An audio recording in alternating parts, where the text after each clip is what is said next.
كابت تقمط له ختمانه كولج تمحرت مسود دائم كما محركينو ابكال ابوتا استمدبه كم تنزخون السب كابت زفلت اوتا بحدش بوتا مزخيد كبدبد زبلوم نقول تمجمرتاس انت كبر نابز بوتا مصاحو كم زبل كوينيم قاس اندابلغن اقال نيت حزبي عبللي ممحر زلو اكبروت مستعذبه انكو ابا مصاحو كسب زبل كونم اتوم اقدموم ابو صنحو ممحرن سلازي غاشو بصمون كمبلا دحينيم حدا بوتا طراي كوف كابتبل زورور اندابلكا ناي كاله حبرتسب بحلمدي انا ابرا مفلات صبغ يزبل زنبره ناي كولج ممحر زكيرو حق يبلم كما انجليش ممحر ابا شمونه كفلي تمديو سرحم سجمرم فلما كم حدش متقن انتن كي جايش كسب صبغ يرو زلمد كرم قطري حنتي دحر قطري كلتا كفلتات حبوم الدلاي جبرنجن اتوم زبصحو كفلتات ازيم ربشتي سقبلو الكايم زي سمو تمحرو هيزن نبرم اب كل شموني كفلتات فح كبلو زقبو من كم زعكبوم اب سلستي كفلتات تقرفوم زنبروم بفلاي ممحر اب زيبلوم اتكفلي لك انداسو ايز مسل صبغ نغرو كربشو كلو ممحر مريت صوم يكون زربشوم حدش هنا قدم منسي هنا رجيت نابتن كفلتا زورز بلا كنا ما كفت مس ابلي بزربا لبوزت فولوم نسون قداميتم قالتي ابتنين كو كفل غزي اتو مسبلم قدم حجي رمو سلازي فلطو اتكفلي كوس اجر استاديوم كمزي نبرم امازي لوزس كونم ايتزاربن ناتي مصحف ابت طاولا امبيروم سمي إرمياس يبحال نا إنجليش ممحركمين مجمرتا معالتي ناتهم تمحرو كتحدلهم وي كدحلهم على كامبر فشاشح انت بزيحك علم كدندنو حيخيلهم زول ما تنقطع بزيحو سلازنا برم أبكف لي ربشا زبحال يلان بحيمتولو قده بزي في نسترا كانت تراكمين أنا نسخاتكم زراخ بنات محرتين كما محرن تمحري تخابرنا كن كده لنا نو كربشينا تبلو انت خانكم قنام اندابلا زي بحرياتهم هيزوك حددوم جمرة انبار نسوس وريدو إيدكا يأتي خلو خمان عينا خسنيوم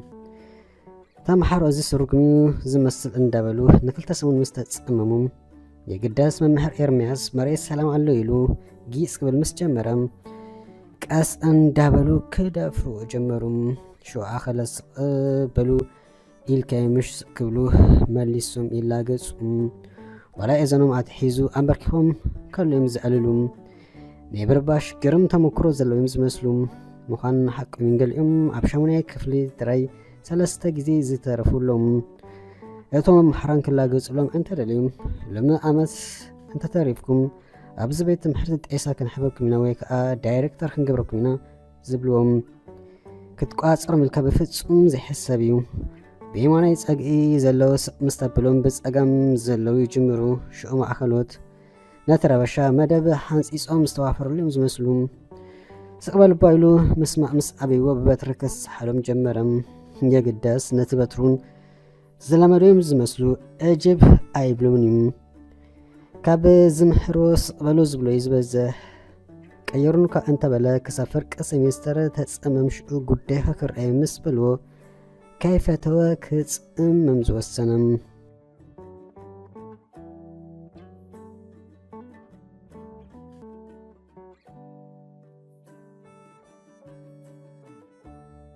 هذا الزحقوسو نقر انتلو قنا اتماوشت يكفل زربشو تمحرو بفلايتو مودات عبدا قمزرخبو بأكبرو السلام يبلوهم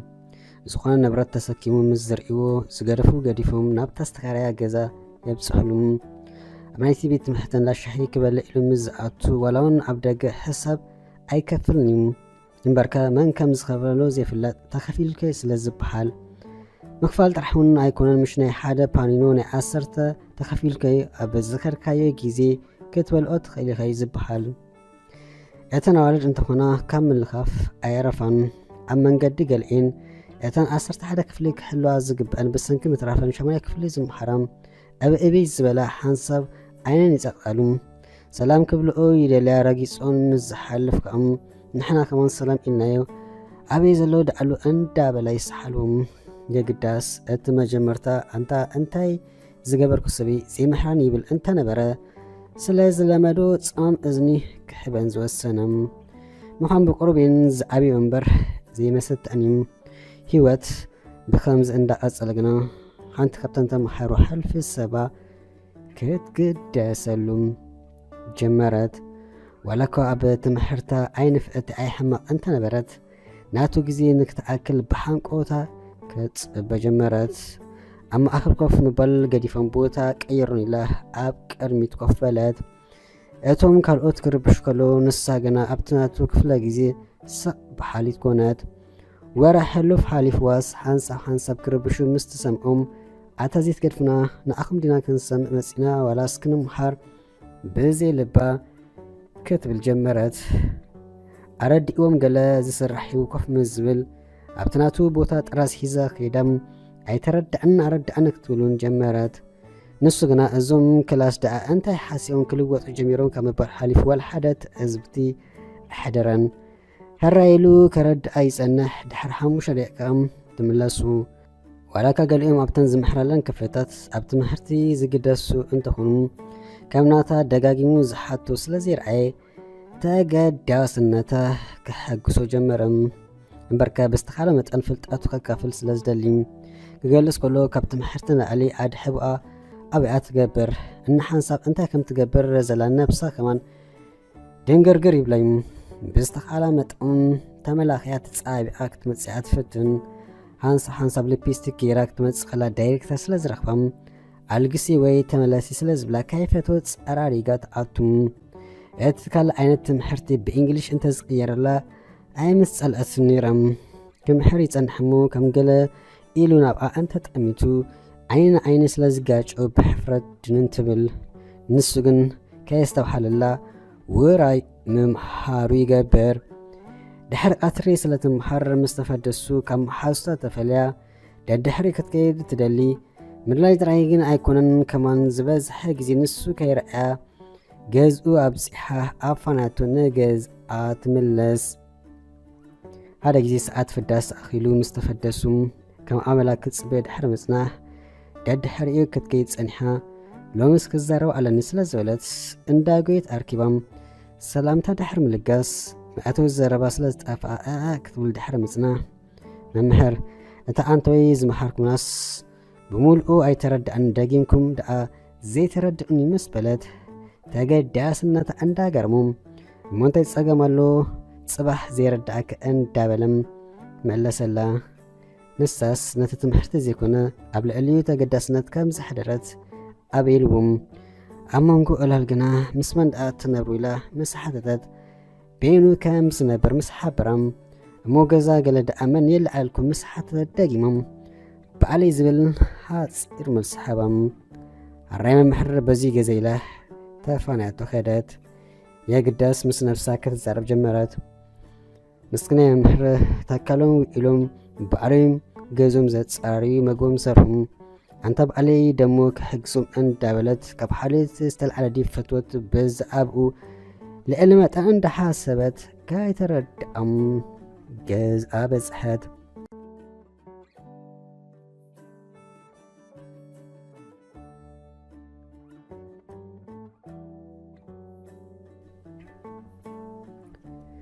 በቃ ነብሶ ከፍ መዓልቲ ንክትሪኦ ተሓንጠት ምሕንጣ ጥራሕ ዘይኮነ ሕንጥነታይ ሰማይ በጽሕም። ቀዳመ ሰንበትን ምዝኣክል ቤት ትምህርቲ ከብላ ጀመረ። ወለዳ ኣብ ትምህርቲ ትግደስ ዘላ ስለ ዝመስሎም በጓሎም ክሕግሱ ጀመሩ። ሶኒ በፂሑ ዓርበ ክሳብ ዝኣክልን እንተተመላኽዐት እንተተመሻሸጠት ወድግና ብከምቲ ትደልዮ ክጥምታ ይከኣለን። ወረ ምስ ካልኦት ኣዋልድ መምሓራን ድዩ ተምሓሮ ክዛረብ ምስ ትሪኦ ክትሓርቕን ክትቀንአን ጀመረት። እቲ ስምዒት ፈጺሙ ክርድኣ እንተዘይከኣለkom ብዛዕባኡ ክትሓስብን ክትርእን ከላ ናይ ሓጎስ መንፈስ እንዳተሰምዖም ትሰራሰር ነበረት። ፍቕሪ ከም ዝሓዛ ተረዲእዋ ዶ ይኸውን? ኣቃልብኡ ክትረክብ ዝከኣላ እኳ እንተጻዕረት ነሱ ግዳ ከም ተራ ተምሓሪት ምርኣይ ሓሊፉ ብካልእ ክጥምታ ኣይከኣለን። ወላውን እንተደለይ ስነ ምግባር ናይ ሚኒስትሪ ትምህርቲ ኣፍቅድሉን እዩ። ምእንተ ርእሱ እንትሕለ ዕድመ ስለ ዝኾነት ግዲ ክገብራ ኣይከኣለን። ጓል ግና ሓሲባ ናይ ገዝኣ መምሕር ክትገብሮ ወሰነት ንስድራ ናይ ገዛይ መምሕር ግበርለይ እንግሊሽ ከም ኣብል ደሊ ኣለኹ ምስ በለቱም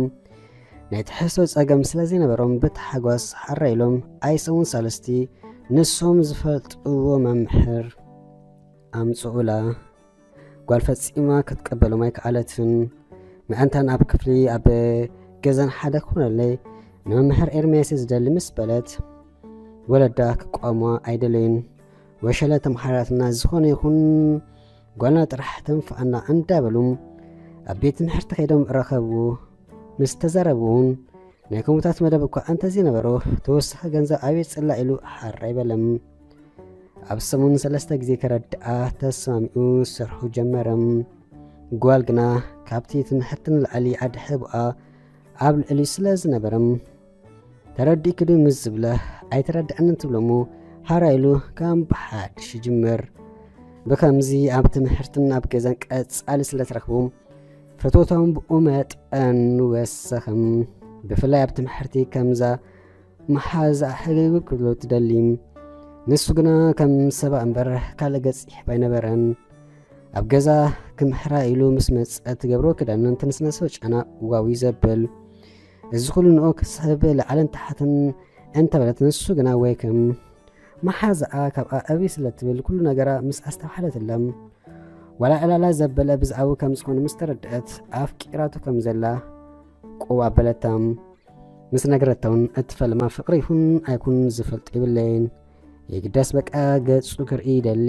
ረኸቢ መጻኒ ምስ ረኣኹ ይሕጎስ ምስ ተፈለይኒ ኣመና ይናፍቆ ምስ በለተም መሓዛይ ተሸገሪ እዚ ፍቅሪ ዝበሃል ፍቅሪ ሒዝ ኩሎ በለተም ንሳ ግና ፍቅሪ ድ ሒዝዋ ካልእ ሓደ ተፈልጦ ነገር እንተሎ ሃጎሳ ምንጭ ንሱ ከም ዝኾነ ጥራሕዩ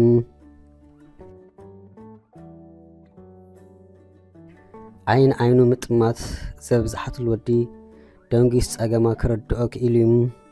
ኩሉ ተግባራትና ድሕሪ ተመሊሱ ኣሪቁ ፅራቢሉ ምዘከረም ከም ትፈትሁ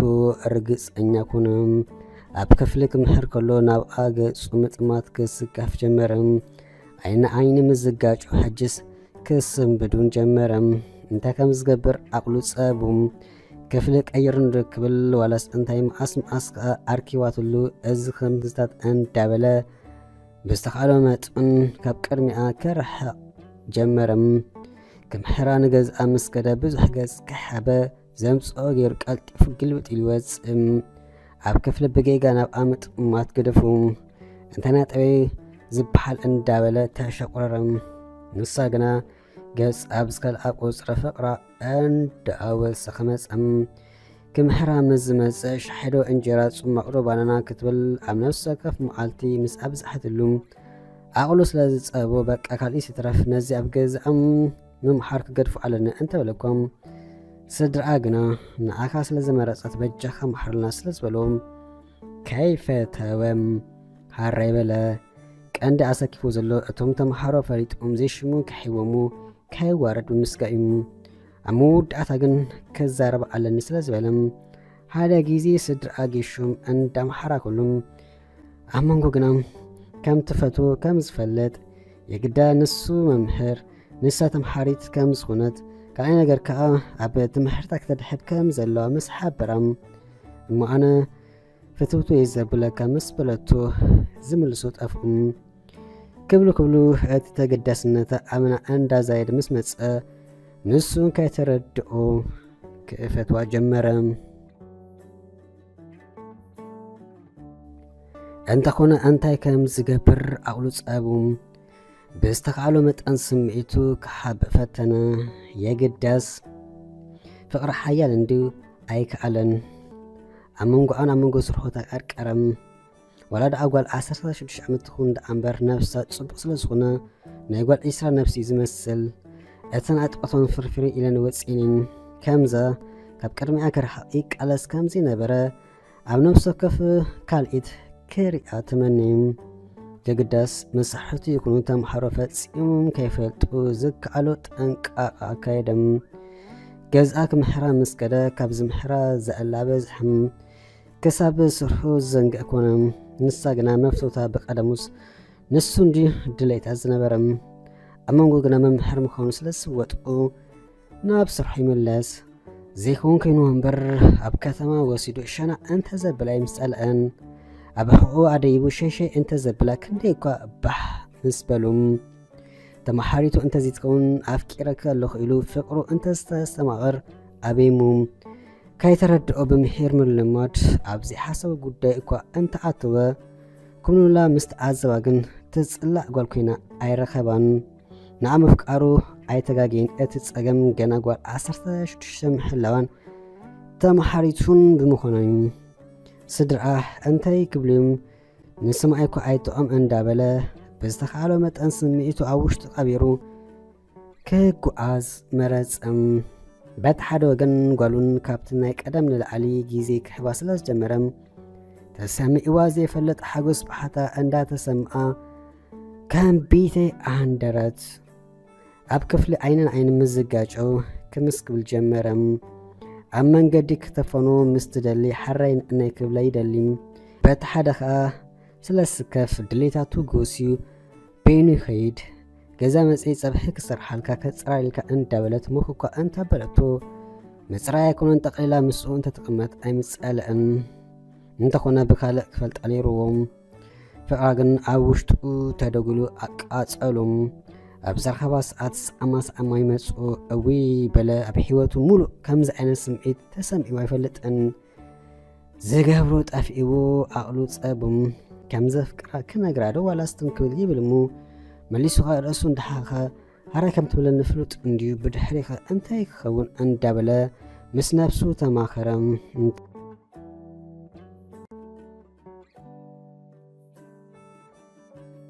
ተኾነ መልሲ ኣይረኸበሉን ጓል ገና ስልጣንያ ብስጋ ዝተሰርሐ ኣነ ዝበለ መግቢ ከይተረፈ ቆፂራ እንዳመፀት ጽሙዋ ብዝበለላ ዋላ ካኖና እንተበላ ክትሕቦ ጀመረት ማራ ደንገጸቱ ከብዱ በለእቱም ክልቲኦም ተፋትዮም ከሎ እቲ ኩነታት ግን ንክልቲኦም ኣይጣዓመን ንሱ እምበር ንሳስ ኣይምስገደሾን ይፈቶኪ እንዳበለ ንፍቕሪ እንተዝሓታ ከይዳገመት ሓራይ ምስ በለት ሂወት ብከምዚ እንዳኸደ ናይ ክረምቲ ዕረፍቲ ኣኸለም ንሱ ነብስመራ ገዝኡ ኸደ ምፍላይ ንክልቲኦም ከሞት ኣደ በብውልቁም ከበዶም ክኸይድ ከሎ ግዳ ቁፅሪ ቴሌፎን ስለ ዝገደፈላም ደደዊላ ክትዕሎ ጀመረት ንሱን ኣይፀልኦን ግዲ ብካልእ ዘየስተማቕሮ ፍቕሪ ብቴሌፎን ከም ዋዕለሶ ደልዩ ካርድ ክሳብ ትውዳእ ይዕልሉም ክመፅእ እንተበለት እኳ ተፀሊልክ ድኺ እንዳበለ ዓበዮም ካብ ሓደም ሽሕ ጊዜ ኣታበጀኻ እንዳበለት ለመነቶ ኣቕበፀ ሕጂ ኣቱ ምባል ገዲፋ ኣንተ ምባል ጀሚራዮም ሽሕ ጊዜ ንፍቕሪ ኣውፅዩ እንተዚ ሓተታ ተማሓሪቱ ከም ዝኾነት ክሳብ ዝርስእ ልቡ ኣጥፊኡ ዘአላ ጸኒሑ ግና ናብ ውቕኑ ምስ ተመልሰ እንታይ ክገብር ጸኒሐ እንዳበለ ምስ ነፍሱ ይበኣስ ክረምቲ ተወዲኡ ትምህርቲ ምስ ጀመረ ንሳ ንታሽዓይ ክፍሊ ሓሊፋ ናብ ሃይ ስኩል ሰገረት ናብ ሃይ ስኩል ምስ ሰገረት ግን ዋላ እኳ ካብቲ ዝምሕረሉ ቤት ትምህርቲ እንተተኣለት ርክቡም ኣይቋረፀን ምእንቲ ርእሱ ናይ ገዛ ትምህርታ ስለዘይ ቋረፀት መራኸብ ጊዜ ኣይሰኣኑን ጅስሚ መጠኑ ፎኪሱ ወይ ምክንያቱ ቀዳሚ ነገር ኣብ ካልእ ቤት ትምህርቲ ስለ ዘለም ካልእ ነገሩን ዕድሚኣ ናብ 17 ስለዝተሰጋገረት ፀገም ዘሎ ኮይኑ ኣይተሰምዑን ኣንታ ካሓታ ደሞ ይብልሙ መሊሱ ከዓ ይስከፍ ንሳ ብወገና ከም ገሌላ ከይርዓት ወይ ድምፆ ከይሰምዐት ምስ ትውዕል ለይቲ ክድቅስ ማለት ዝሕሰብ እዩ እናሓደረ እቲ ፍትወት ልዕሊ ንቡር ዝዛየደ ሰብ ዝበለ ይበል ብዘይገድስ ካብ ስራሕ ዝፍደሰሉ ሰዓት እንዳተፀበይት ከተፋኖሕ ይክበለት ንሱን ኢዳ ምስ ኢዱ ኣልቂቡ ጠጥዖሙ እንዳዓላ እንተ ዝኸይድ ክንደይ እኳ ደስ ምስ በሎም እንተኾነ ዓይኒ ተማሃርኡ መሳርሕቱን ስለ ዘፍርሑ በጃኺ ኣብ ስራሕ ቦታ ኣይትምፂ እንተበላ ንሳ ሃራይ እንዳበለት ክትመፅእ ተረባረቡም ካብቲ ዝፈርሑን ኣይወፀን ኣብቲ እዝብቲ ኩሉ ሰብ ኣተበ በመንገዱ ግበረ ተወረም በቲ ሓደ ፃረፍዎ ገሊኦም ካብ ፍቅሪ እንድዩ ፍቅሪ መዓስ ምስመን ኣበይ ከም ዝሕዘካ ስለ ዘይፍለጥ ብኦም ኣይተጀመረን እንዳበሉ ውልቃ ይርእቶም ኣፍሰሱም ገና ነፈቅር ከይሓታ ከሎ በዓሎም ኣፋቅርዎም ንሳ ገና እዚ ወረታት ማራ ይሕጊስዎ እምበርከ ናይ ልባ ስለ ዝነገረላ ስለ ዝመሰላም ካብቶ ረድኣ ኣብ መዕለቢኡ ዘየብፅሑ ኢሉ ንዓመትን ገለን እንተስ ተረዲእክ ድዩ እንተስ ከይተረዳእኪ ኣብ ልዕሊ ተገዳስነትን ፍትወት ይሕድርክን ንኣይ ክትሕጉሲ ክንደይ ሒክ ትብሊ ከም ዝነበርኪ ኣፀቢቀ ይፈልጥ ወዮ ደኣ ተመሓሪቴ ስለ ዝነበርኪ ኩሉ ሙሉ ኣብ ግምት ይእቲ ፍቅሪ ቀቢረ ይጓዓዝ ነይረ እምበር ካብ ትግምት እዩ ንላዕሊ ይፈትወኪ መፍትሒ ጥራይ ግን ኣይኮነን ሰብ ዝበለ ይበል ብዘይገደስ ምሽን ሕጂ ንሓዋሩ ናቲ ክትኮን እየ ዝደሊ ምስ በለም ዝተሓጉሰቱ ተሓጓስ መቀን ኣይርከቦን ዘሊላ ደኣ ተጠምጠመቱ ሓጎሳ ክትቋፀር ኣይከኣለትን ኣንተ ፈኑኒ ይኣክለክ ባ እንትበላ ቤን ክትፍኑ ምዃን ሓቅያ ካብ ትፈቶ ነገር ምርካብ እንታይ ካልእ ዝሓጉስን ዝዓቢ ነገር ኣሎ ኮይኑ ወላ ደኣ ፍቅሮም ደገ እንተ ዘውፅዎ ብዝተኻእሎ መጠን ብምርዳእ ውሽጢ ገይሮም ቀፀልዎም ገዝኡን ክትከይ ጀመረት ተፈዲሳ ናብ ገዝኡ ተላግስሙ ናታ መፍትሕ ስለ ዝሓባ ከፊታ ኣፀራራትሉ ፅብሕ ሰራርሓ ገዛ ትኸይድ እንጀራ ይትበልጣስ ምስ ስጋ ከይተረፈ እንዳምፅኣት ነቲ ገዛ ክትውትፈሉ ጀመረት ኣንተ በጃህ ግደፊ እንተብላ ክትሰምዖ ዝሕሰብ እዩ ሓደ ክገብሮ ዝኽእል ነገር እንተሎ ብእስፊ ፍቅሪ ምልጋስ እዩ ከም ሕፃን ሓንቀቓ ኣሰራሰራ መን ሽምኪ እንተተባሃለት ኤርምያስ መን ይበሓላ ቦኬ እንተተሕተት ኤርምያስ ከተእንቀፍ ኤርምያስ ኣወዳት ከጽቡቕ ኤርምያስ ኩሎም ብላ ሚእቲ ካብ ሚእቲ ተቋፀሩም ጽቡቕ ነገሩ ስምዒታ ስለ ዝረዳዕላ ዋላ ከምኡ እንተበለት ኣይክፍዓላኒ እምበርከ መምሕር ጥራሕ ዘይኮነም መቃለት ዓለም ስለ ዘርአም ኮይኑ ግና ወላዳ ራስ ብራስ ኣብ ገዛ ቤኖም ይሓሉ ፈፂሙ ክስእማዲ ናብ ካልእ ክሰግር ሓሲቡ ኣይፈለጥን ንኡ ገና ንእሽተይ ጓል 12 ዓመት ዘላ ኮይኑ ስምዑ ንሳ ግና ኣብ ምእጉርቱ ትስእሙ ከም ድላያ ተሓቅፎ ሕሲምሲ ትብሎም ከንፈሩ እንተትስእሙ ኣይምፀልአትን ድፍረት ኮይኑ ስለ ዝስምዓ እንዳደለይ ስቃ ትበል ወረርኩም ጠንበርበር እንዳበለ ገዛ በፅሕም ስድራኣ ቅድሚ ሕጂ ገለ ነገር ኣስተብሒሎም እኳ እንተነበሩ ሓቂ ምስሎም ኣይነበረን ሕጂ ግና ምስ ተደጋገመ ነጓሎም መስሓተቱ